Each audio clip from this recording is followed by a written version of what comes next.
Hello. Well, what is on my mind today?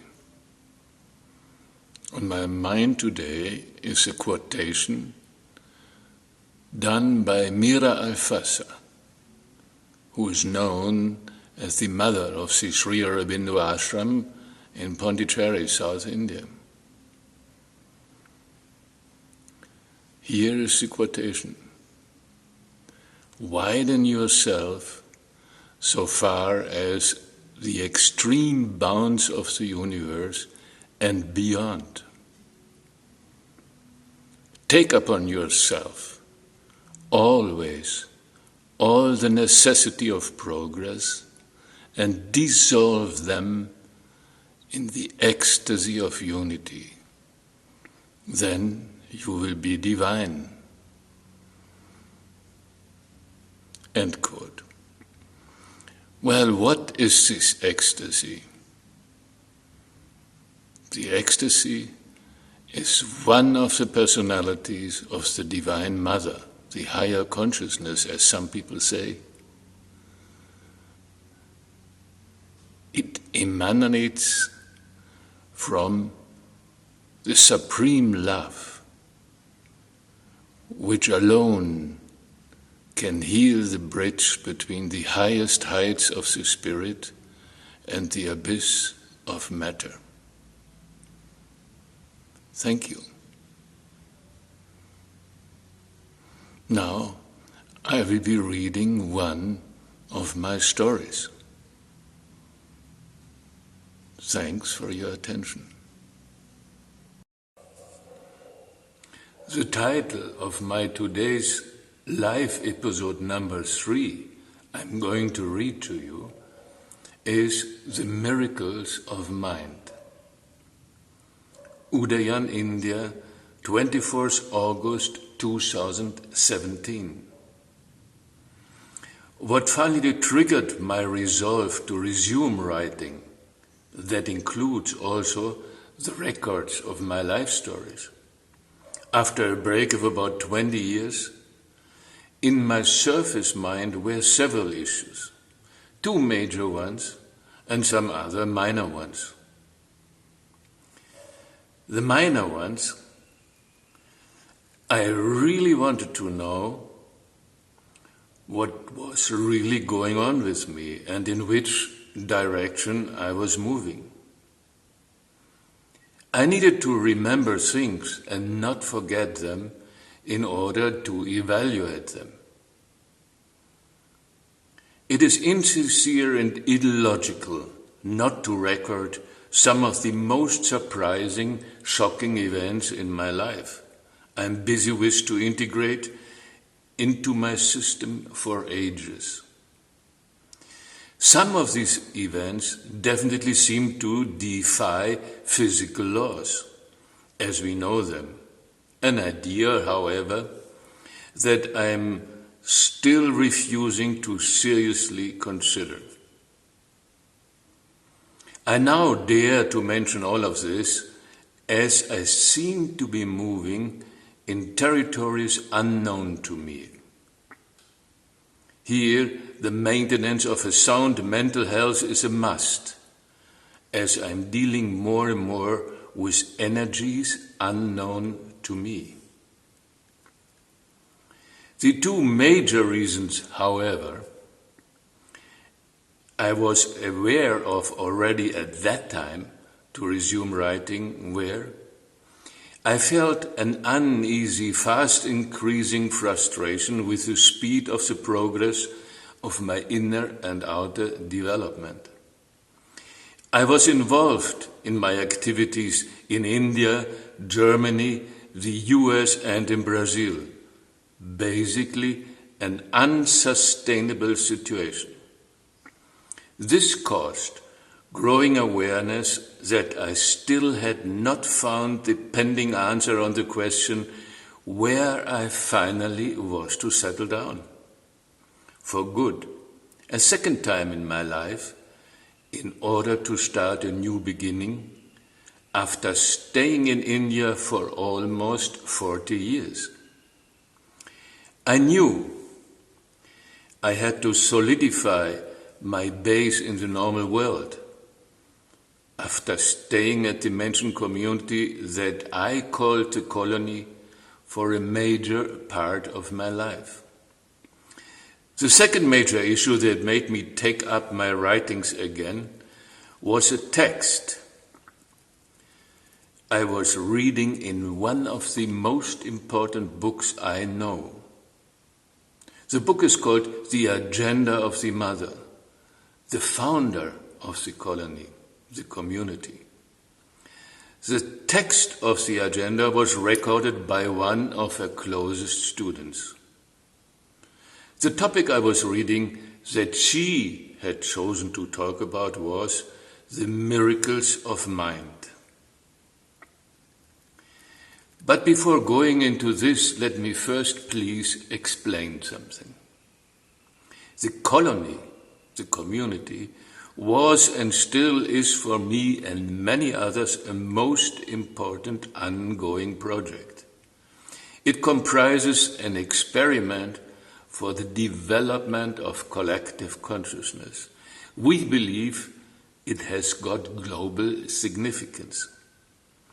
The project was and is led by somebody whom I call she, but there is also a he. The foundation of the colony was defined as a second step, after he and she had established an ashram that dates back to before the First World War. He and she are one. Both of them left their body for good, since long. The miracles of mind, she states, that was when he brought the supramental force into the mental consciousness. He would bring into the mental consciousness, that is, the mental consciousness that governs all material movements. In other words, the physical mind, creator of the medical, gravitational and mortal cage we live in. So, he would bring into this mental consciousness a power, a force that instantly is altering the organization of everything we know. In order to really understand and integrate these words, up to this point of time now, I have needed to read all the 13 books of the Agenda of the Mother, as the book is called, at least 5 times, after I had refused to read it for 30 years. This clearly shows the nature of my own mental cage I live in. And only while reading them now, the 6th time, I have been able to notice and to integrate something.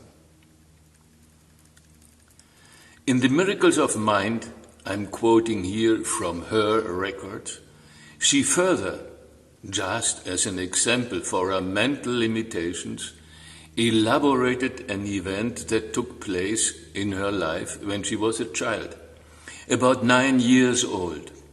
There, she says, she was running wildly, leading a group of other children through a dense forest in France, when at one point of the chase she had been unable to stop her movement in front of a steep precipice, several meters high, connecting to a stony road deep below. So, she said, unable to stop, she had been flying high into the air, sailing softly like a dry leaf, landing smoothly on the road, utterly unharmed and happy.